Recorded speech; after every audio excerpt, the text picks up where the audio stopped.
Okay, answering for post 5.2 part B. And in the Traces of the Trade, what role did racialization play in the creation and maintenance of industry and commerce in Bristol, Rhode Island?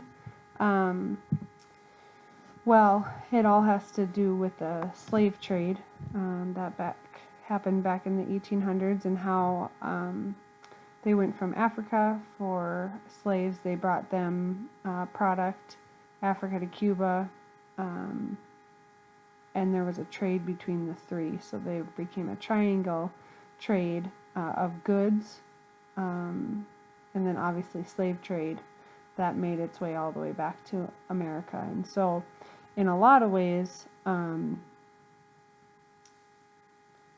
uh, when the slave trade began, obviously with a white family, um, being the start of that in Rhode Island and Bristol, that created and then maintained an industry of commerce. I mean, obviously that made a lot of money for that community.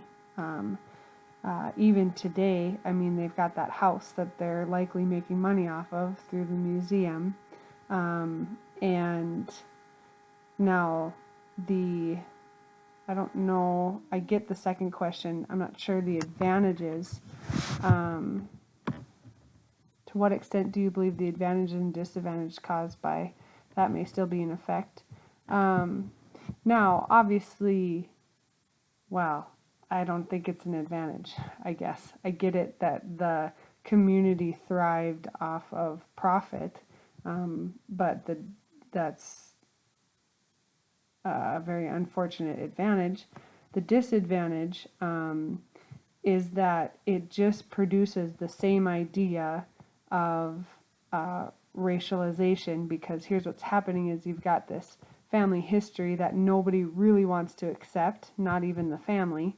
And so that community, that church community, is very likely to separate itself from that. We even saw in the video how one member of the family said something to the extent of, I can't judge the family name until I'll never judge the family name. And then he all of a sudden is standing in a room where 1,000 Africans were brought to, where they were chained and then getting ready to be shipped. And then it just hit him, as far as they knew exactly what they were doing, and they knew exactly the pain that they were causing to other humans. And so until he stepped into the shoes and actually went to the place where some of the violence and the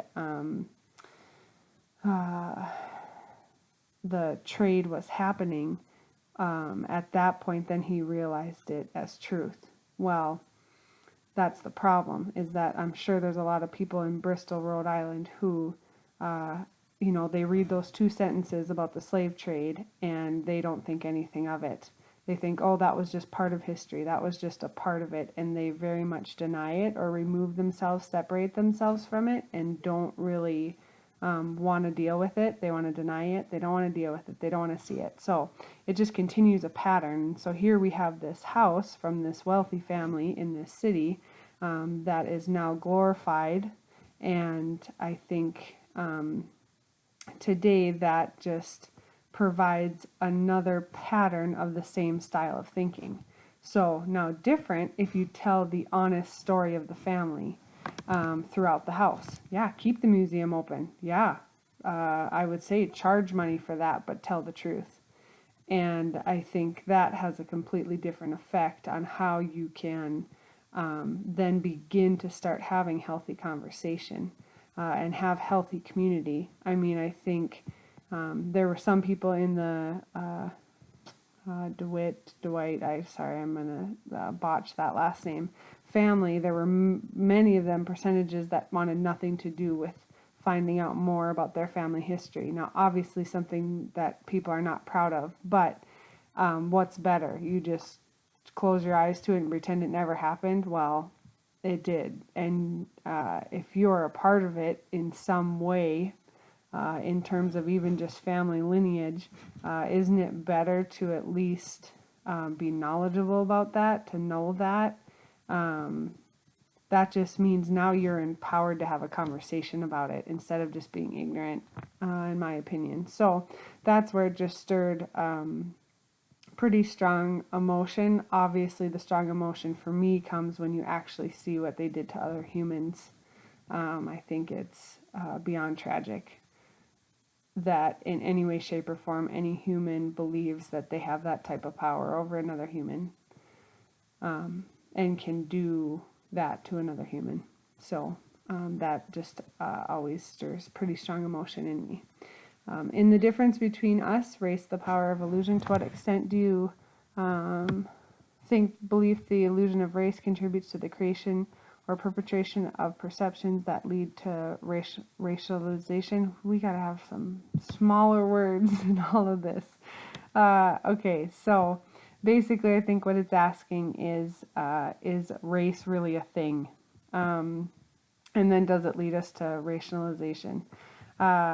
I would say I'm still processing because that's a new thought.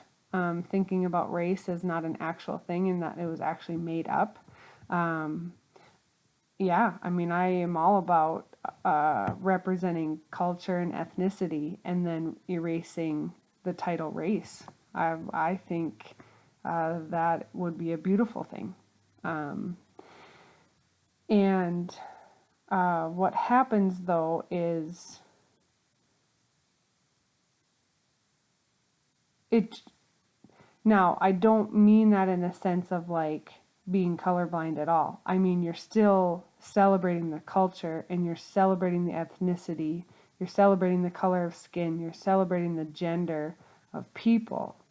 But if there's this factor of race and we've just decided to add that as a label or as something that is just putting people in a certain socioeconomic status, then yeah, let's blur the lines in terms of that being a barrier in people really being able to thrive in the American society. Now, again, I'm not saying that it means colorblind. I mean that it's super important to celebrate ethnicity and celebrate culture. I guess just what I captured from that video is the whole idea that race, the color of our skin, some of that can be unmade because some of it was made. I guess I would have to do more research to really see what I actually feel about that. To what extent has the illusion of race influenced your thinking about people who ethnically are different than you? In this video, what issues held significant meaning, raised questions, or stirred strong emotions? Yeah, I think when those students did that hypotheses testing, and they found out that they were all a lot closer than they thought. I think when you look back in our history, obviously, I guess maybe I shouldn't say obviously, but it makes sense. It makes sense that cross-culturally people are going to marry, they're going to have children. So I could be white with African American culture, ethnicity in me because of family history. Vice versa, someone could be black with white family history and ethnicity in them. Yeah, I mean, I think there's a lot to it. I don't like the idea. What stirs strong emotion? I guess again, I don't like the superiority of the Caucasian race, of white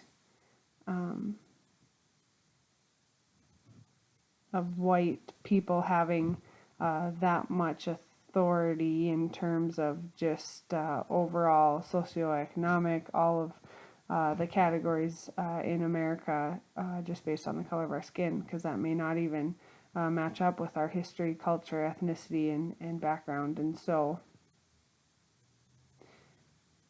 that's where it gets pretty messy. The color of our skin may not describe